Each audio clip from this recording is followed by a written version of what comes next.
Mortgage rates fell under 6%, and you're still saying the same thing. Houses are overpriced. And you're not wrong about that. A $450,000 house is still a $450,000 house. The rate dipping does not shrink that sticker price. And that's the part the headlines keep skipping. I mean, you don't buy a rate, you buy a payment. And the payment, man, it still feels heavy. And that's the ultimate truth. So let's say it as plainly as we can. Because if homes were truly affordable, sales would rise when rates fall. But what happened instead? Sales fell. And that should tell us all something. Because it's not about 5.98%. It's about what 5.98% is actually attached to. Now, when the base price is inflated, shaving interest slightly does not reset the reality. It's like a restaurant raising prices 40% and then offering 5% off the dessert. Yeah, I mean, yeah, it's technically a discount, but it's still ridiculous expensive. And that's how this feels. And I'm sure you feel it. A lot of people are saying things like, hey, you know what? Wake me up when it's 3% again. And believe me, man, I get that. But we have to be honest. 2 and 3% mortgages were emergency money. That was not normal. That was stimulus era policy. Waiting for that again is like waiting for gas to be $1.25. You're going to wait forever. I mean, sure, it happened once, but it does not define reality or equilibrium. And that doesn't mean today feels fair. It doesn't. But it does mean the old environment is gone. And housing prices never adjusted back down to match the new rate world. And that is the existential fracture in the system. The math changed, but the prices didn't. Let's take a state like Florida. Let's talk about Florida, because in Florida, insurance is rising, property taxes are rising, job insecurity is rising. And all of that matters because your payment is not just principal and interest. It's everything wrapped around the house. A mortgage is like a base subscription, but insurance is an add-on. Taxes are an add-on. Maintenance is another add-on. HOA is an add-on. And when the base cost is high, the add-ons hurt more every single time. And in some states, those add-ons are exploding. And we can't ignore that. You can't ignore that.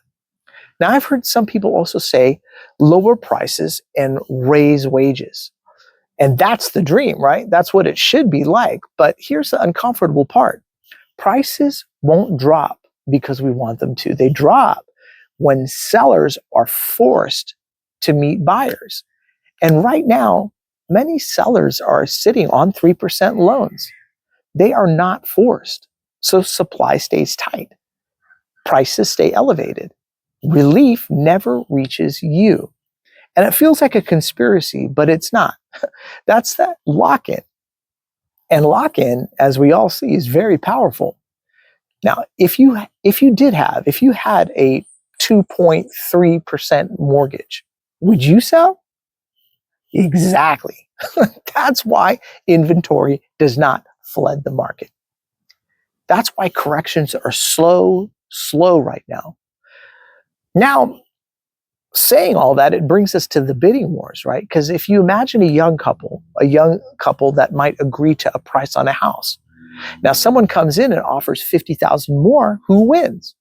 Well, the seller doesn't choose fairness, they choose math. And it doesn't feel moral at all, does it? It feels competitive. And competition at high prices, especially at high price levels, pushes young buyers or new buyers out. And that's not drama, it just ends up being basic math. And then there's this. Homes nowadays are built somewhat cheaply. I mean, some are at least, right? And when demand surges fast, speed replaces craftsmanship. And that's happened. Builders scaled quickly. Quality sometimes lagged, but even imperfect homes are expensive right now, which makes the frustration even sharper. Because you're paying premium pricing without that premium feeling. And that gap, it erodes trust. Now, let's be clear. Lower rates do not automatically mean price surge again. Prices rise when demand outruns supply. But demand right now is very, very cautious. Sales fell. That reflects a certain kind of hesitation. But if lower rates were enough, activity would surge, right? But it didn't. So the signal itself is caution. People are stepping back because the payment still feels way too high. And here's the clean line of it all, right? Because relief that doesn't change behavior isn't relief. It's just optics.